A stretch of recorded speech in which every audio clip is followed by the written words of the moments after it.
On this episode of Mighty Car Mods, we're going to finish off the Gemini, that last 5%. There's a couple of tasty mods, including a brake upgrade, a seat upgrade. We're seeing a special guest, plus we're going to see if it does some hectic skids.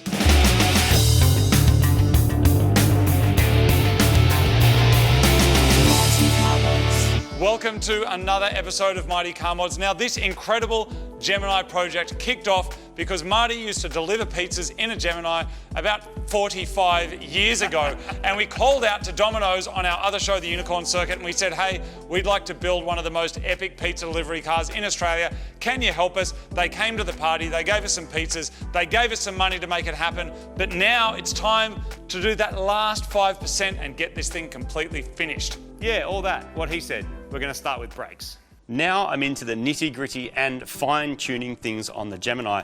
It's hard when the car's been in the shed the whole time to know how it will behave on the road, but luckily there's a thing called a plate brake test. This is a machine that you can essentially drive onto quite slowly, and it has sensors in it and they move around and help give you an analysis of the brake power, both front and rear, and the balance left to right, stuff like that. It's a really good way of checking your braking system. It's also something you need for engineering and registration when you've got something modified like this. So I've now got to go down the brake rabbit hole.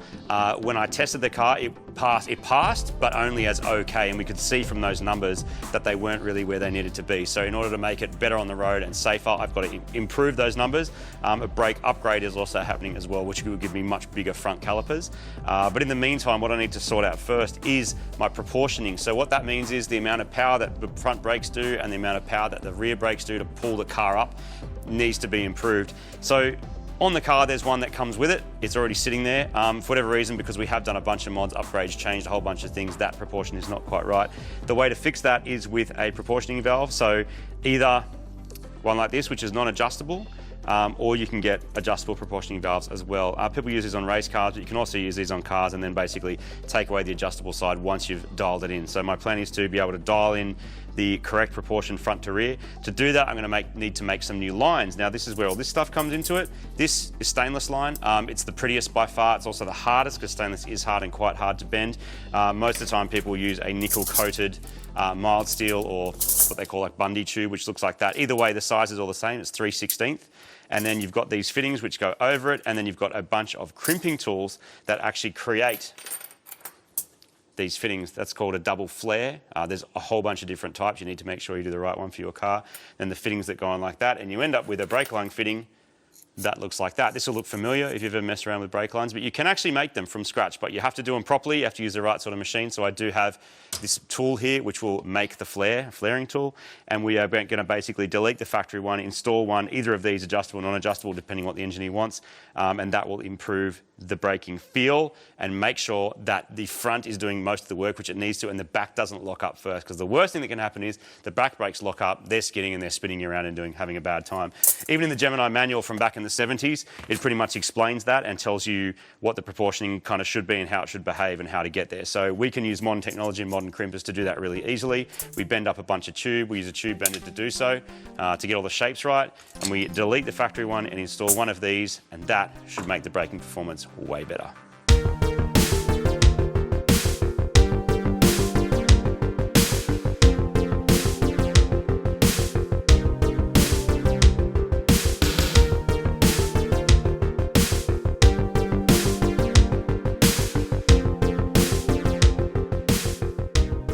Full spaghetti, like a spaghetti brake line, and that is factory. The system is all very impressive, but a lot of the time you end up with this sort of patchwork of stuff. But we're going to modernise and simplify, and that's worked really well for us in the engine bay so far, so we'll continue with the brakes.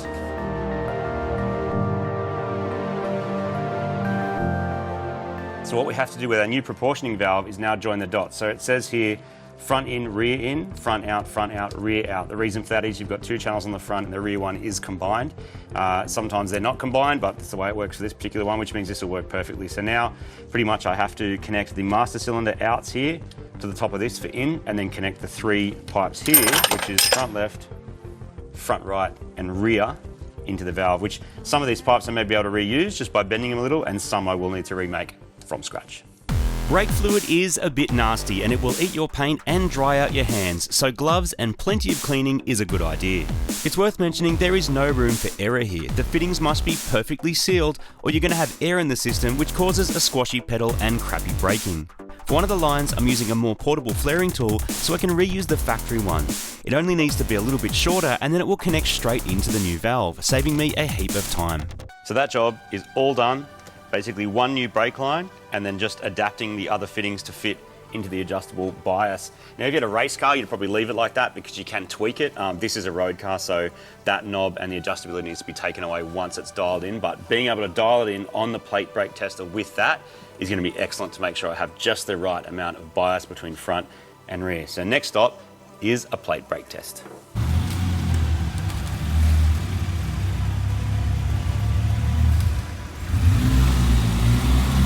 Yeah, looks better. Feels better. 65, 35, dude. Less brake that way. Yeah, Aaron.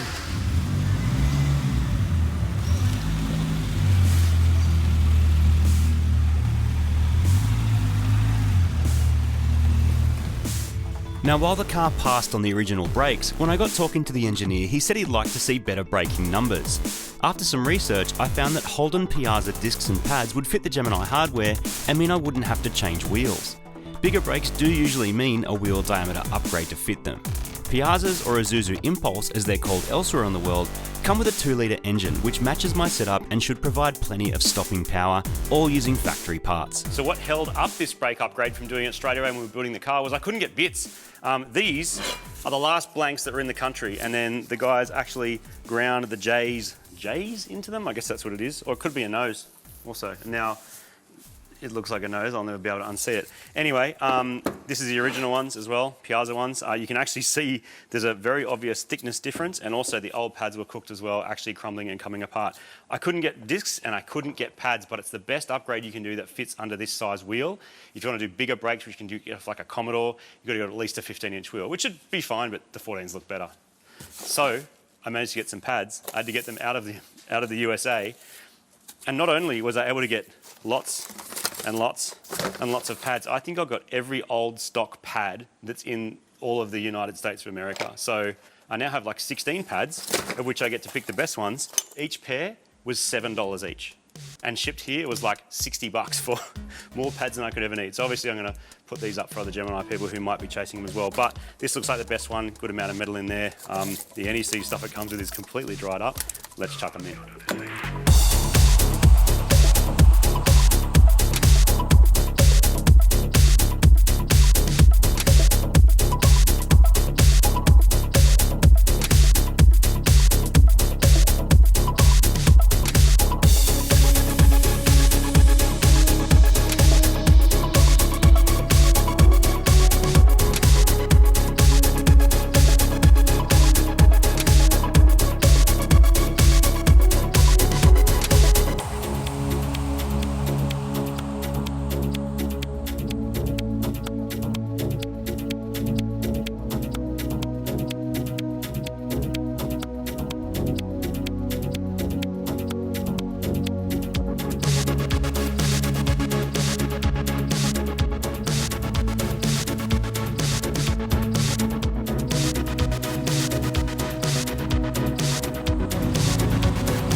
Yeah, look at that. 70, 20, 21, 29. Perfection, dude. Bang on. And look how much more force we've got. Thanks, dude.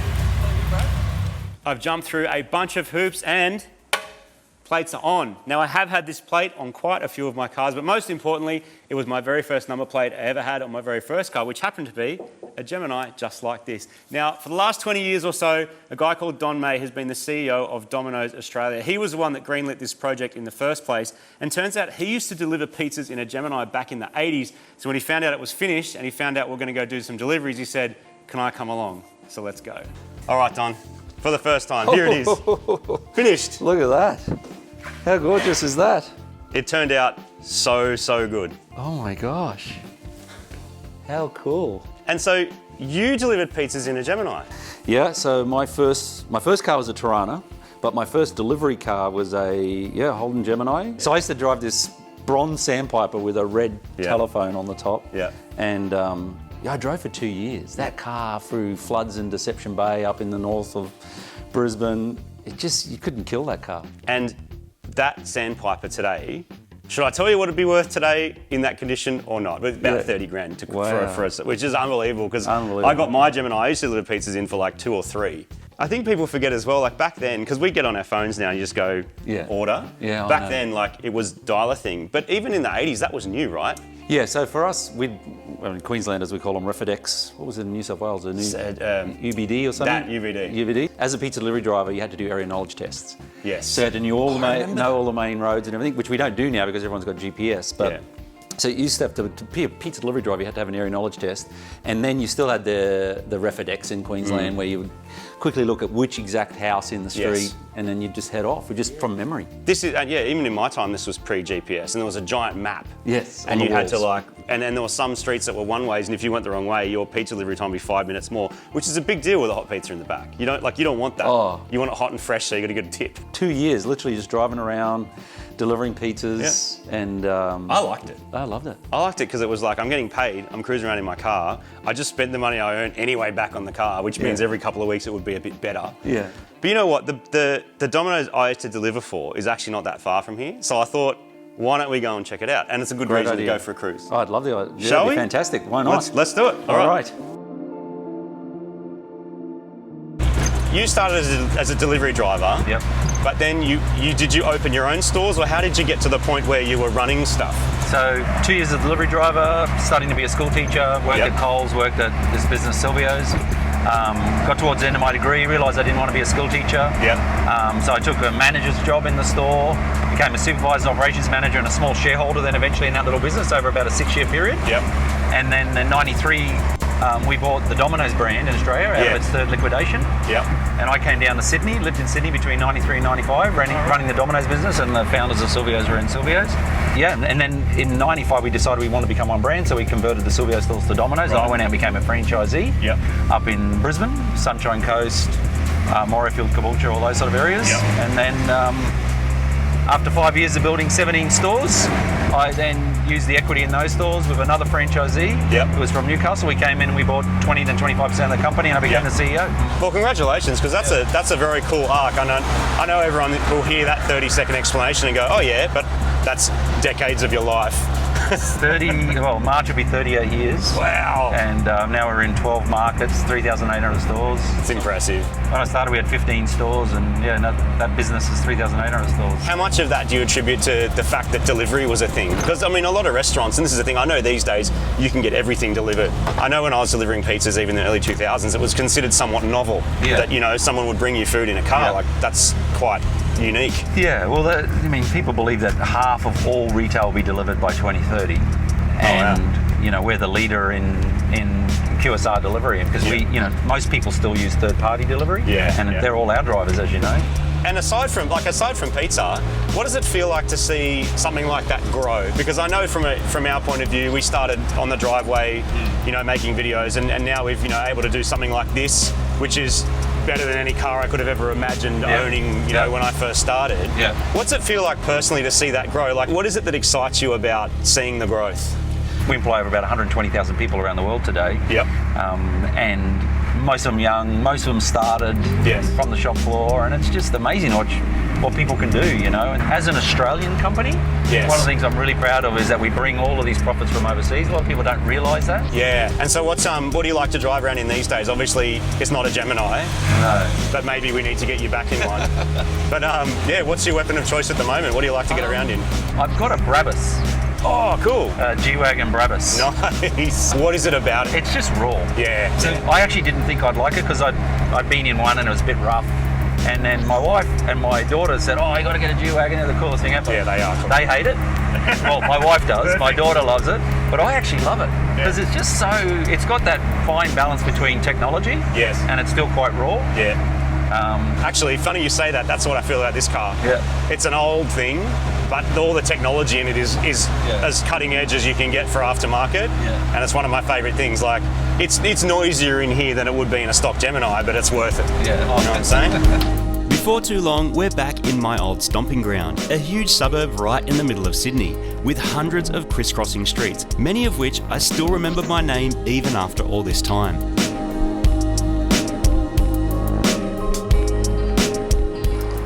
Here it is. All right, let's go have a look. Haven't been here for a while. My spot was up the back there, washing dishes. Can we go have a look? Yeah, let's go have a look.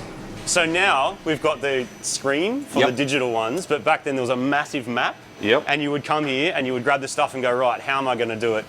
How am I going to get there? Yeah, I mean, if you walk around the store and count how many screens, we're in a mode of consolidating screens because we started building, there's screens up here, there's screens here.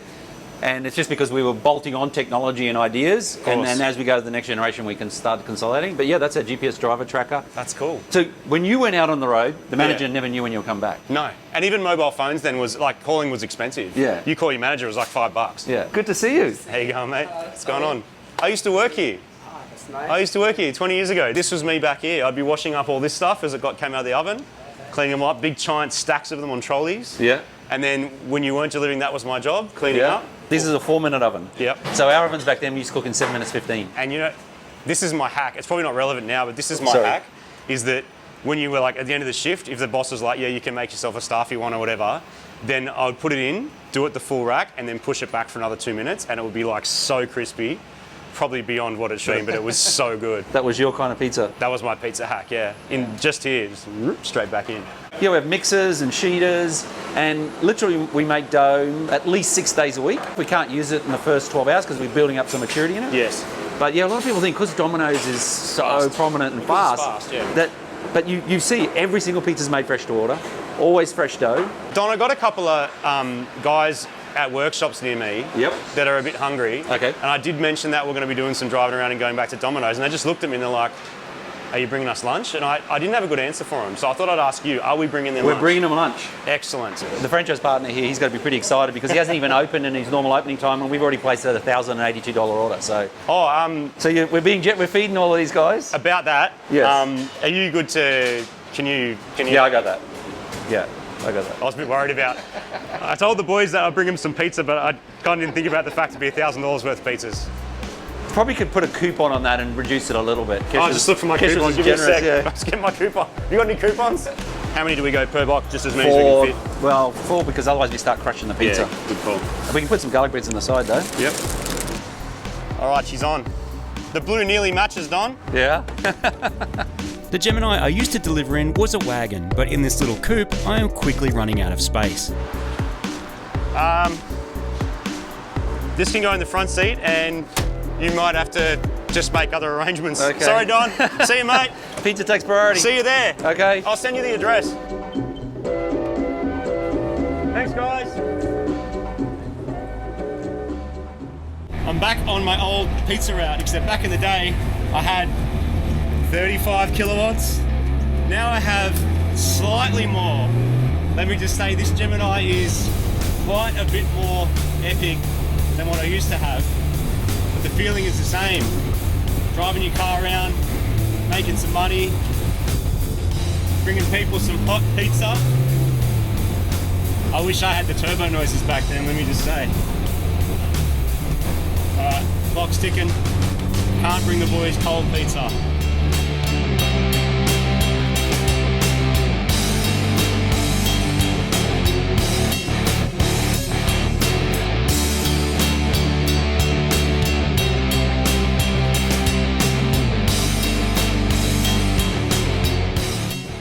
How'd you go getting here? Seriously, guys. Seriously. I wish I was with this. All right, let's go deliver some pizza.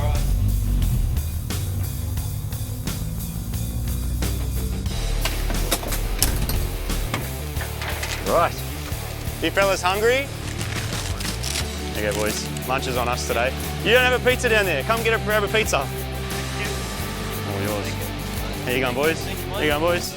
You're very welcome. Thank you. Thanks for keeping everyone's cars running. We've got heaps more where that came. Do more? Do we want to grab that one off the seat or you want to keep that one there? Oh. You can come with me this time. Okay. Yeah, nice. There you go.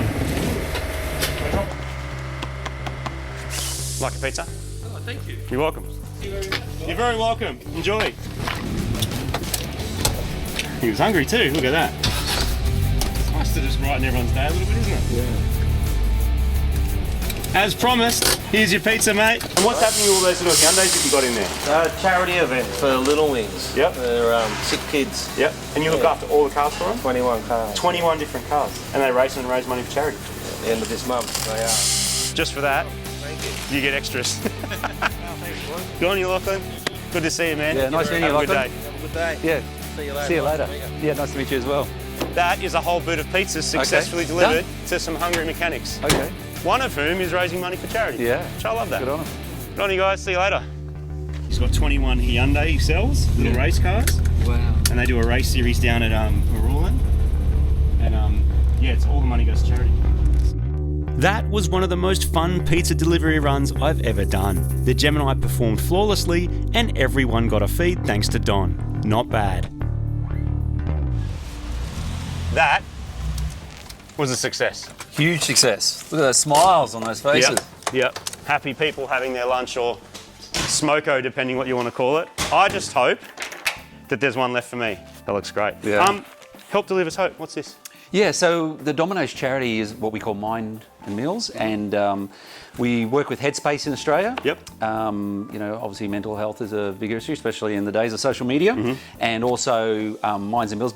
When there's crisis, unfortunately, Australia's full of crises, right? There's always things going on with cyclones and fires and whatever, and so we're making sure that we're just feeding everybody. Oh, great. As we go, or you know, for Minds for youth, and yeah, so you can round up at the end of any of your orders. I always do. Thank you. Yep. And it makes a huge difference. It's hundreds of thousands of dollars a year. Plus, then we raise funds in many other different ways, including a special Give for Good Day. But yeah, it's been amazing. We're last on the delivery route, and this is still warm. How good's that? Cheers. I'm going to cheers you a pizza box. Okay. Thanks, Don. Thanks for being a good sport, and thank you for coming to thank you. pizzas. And yeah, thanks for helping with our build. Absolute pleasure, and congratulations. Years ago, we dragged this out of a bamboo forest in Japan. It barely ran, and I knew then there was a lot of work ahead of me. It has since been the biggest and most complicated build I've ever done. It's taken years of work, favours from just about every mate I have, and a lot of patience. Now, it's everything I could have hoped for and more. If I could show this to my 17-year-old self, I'd say keep learning, keep making mistakes, and keep the fire burning for working on cars. Because through a bunch of twists and turns along the road, this is on the horizon.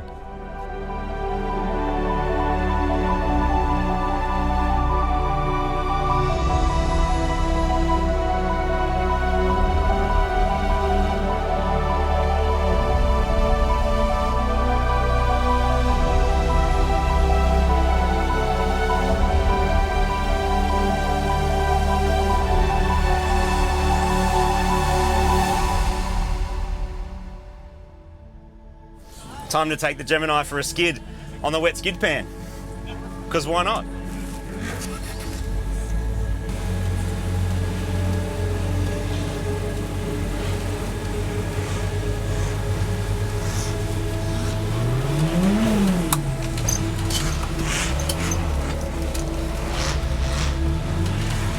Yeah, yeah. Yes. Oh, it's doing it. It's not easy, but it's doing it.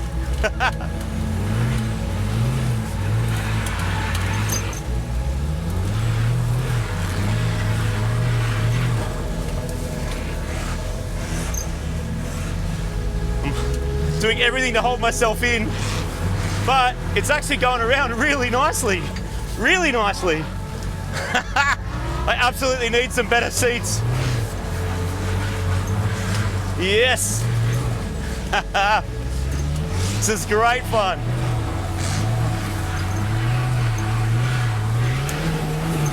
See if we can go left. Much, much, much harder to go left for some reason.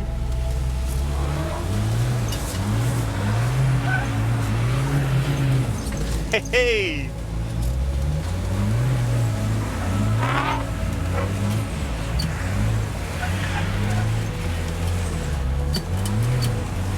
Oh.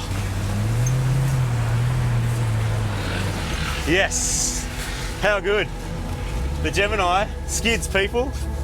Oh, new seats are absolute must. I cannot even hold myself in. Yes. That's so good. Oh, I'm broken, but it was very fun. How good. Well, what can I tell you? What can I tell you? A lot of fun, and actually like turns. I don't know if it's like a Gemini diff thing. It absolutely has an open diff in it. With a lock diff or a proper LSD, I'm sure that would be even more skatey, but heaps of fun. I mean, I kind of knew Geminis were good at doing donuts, don't ask me how, but that kind of just confirmed it. It actually confirmed that the seats, useless, they're absolutely going in the bin. And I'm gonna put something new, modern, comfy, and that holds you in so I can do better skids. These seats look absolutely excellent. They're period correct. One of the main reasons I got this car was because the interior was so nice. Now the rest of the interior is nice, but the seats are no good. Probably fine for a stock Gemini with 50 kilowatts at the wheels. When you've got 4 times that, you actually need something that holds you in. And this car handles really, really well thanks to all the work we did with the suspension. So I am going to upgrade the seats. I've got some seats I've had aside for well over a year that as soon as I saw them, I thought good, current model, really nice, supportive, from a coupe as well.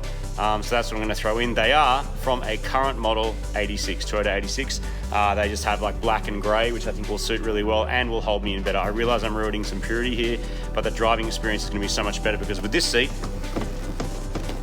no good. As pretty as they are, and yes, we might look at retrimming later, got to go. So luckily I have a talented friend here and a talented seat. This is a brand new 86 seat, so we're going to attempt to fit that into there. So time to make some brackets, maybe 3D scan some stuff. We'll see how advanced we've got to go. It might be really simple, it might not.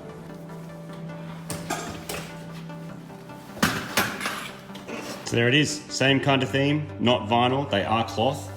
A little bit dusty from being stored, but otherwise brand new and never been used. So that, and should fit. They look like they're narrow enough. So let's see what happens. We're going to make rail adapters, and that means this seat install is reversible. Pulling the carpet and making new seat mounts welded to the car is option 2, which can result in a better fit, but then you're committed to Toyota parts forever. The spray helps the 3D scanner see the contours of the floor of the car, meaning we'll be able to then scan the seat and position them in CAD to see if it will even fit at all, and then create adapters out of folded welded steel. How far further back do you reckon it is from there to there? 38, see? 38 on the, 38 on the Yeah, but that's, one. I'm trying to measure from this hole here to this hole here. You don't get to do that! No. Well, let me Just look at my diagram. Look, this is like the past and this is the future. Yeah. They're both CAD, you know that? Yes. Yeah. Cardboard aided, computer aided. Yeah. Both work just exactly the same. Exactly the same.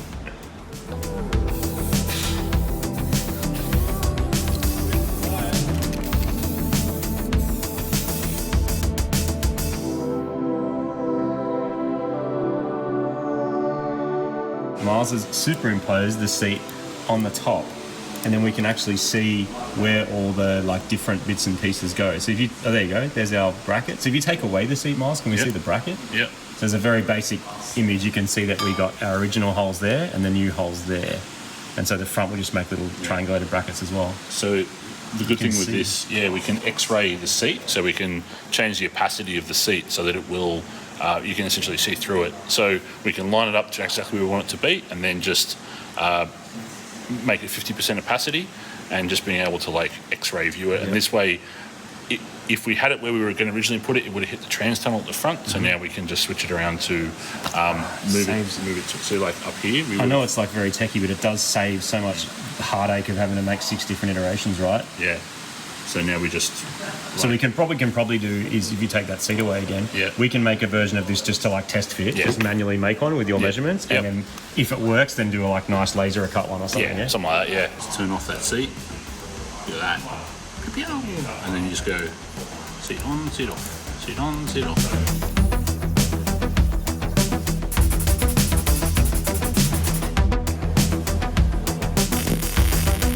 3, 2, 1, we're back. Look at this.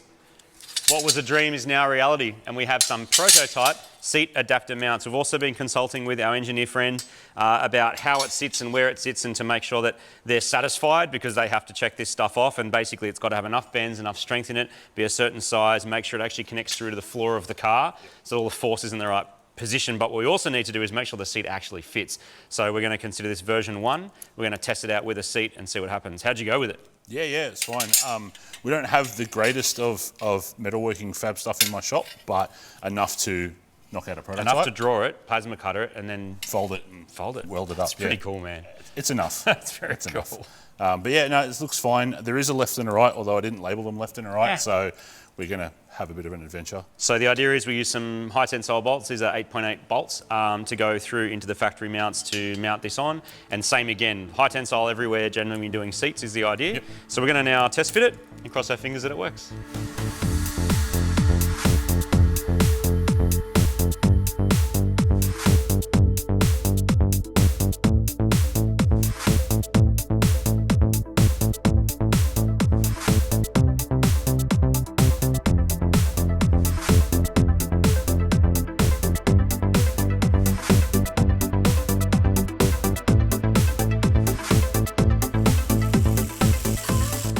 Right, so good news, the front fits really well and it fits at a really nice height. Often when you put seats like this in, they do sit higher. Luckily, BRZ 86 is a low slung sports car, therefore we've only got about this much extra height, which I prefer anyway. I like to sit upwards a bit more, gives me more room for my legs.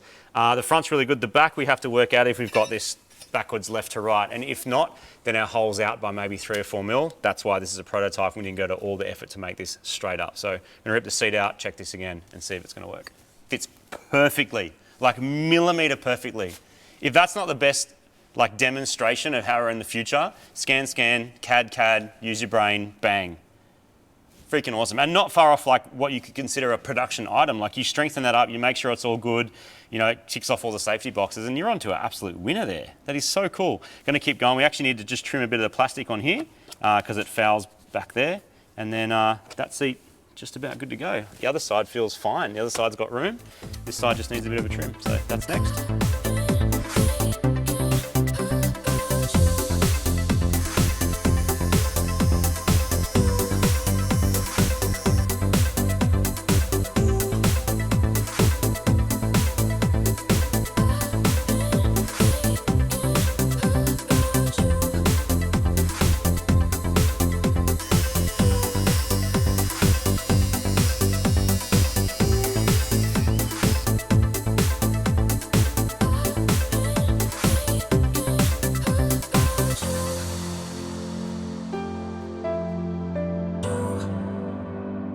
The new seats are in and they look great, so the only thing left to do is go for a drive.